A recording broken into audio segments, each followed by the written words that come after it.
ಕ್ರೀಡೆಗಳಿಂದ ಯುವ ಜನರಲ್ಲಿ ನಾಯಕತ್ವ ಗುಣ ಮತ್ತು ಕ್ರೀಡಾ ಮನೋಭಾವ ಬೆಳೆಸಲು ಉಪಯುಕ್ತವಾಗಿದೆ. ಕ್ರೀಡೆಯಲ್ಲಿ ಸೋಲು ಗೆಲುವು ಸಾಮಾನ್ಯ, ಆದರೆ ಪಾಲ್ಗೊಳ್ಳುವಿಕೆ ಮುಖ್ಯ ಎಂದು ತಾಲೂಕು ಪಂಚಾಯಿತಿ ಕೆಡಿಪಿ ಸದಸ್ಯ ಟಿ ಬಸವರಾಜು ತಿಳಿಸಿದರು.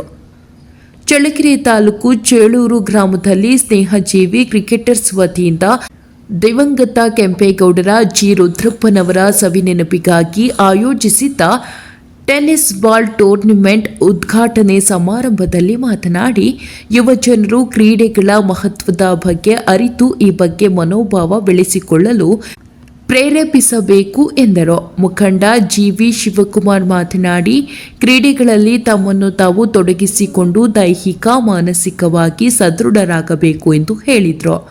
ಈ ವೇಳೆ ಮುಖಂಡರಾದ ಜಿಎನ್ ವೀರೇಶ್ ಕುಮಾರ್, ಕಲಿ ವೀರಪ್ಪ, ನಿಂಗಣ್ಣ, ಓಬಳೇಶ, ಗ್ರಾಮ ಪಂಚಾಯಿತಿ ಕೆಲ ಸದಸ್ಯರು, ಯುವಕ ಸಂಘದ ಮುಖಂಡರು, ಗ್ರಾಮಸ್ಥರು ಇದ್ದರು.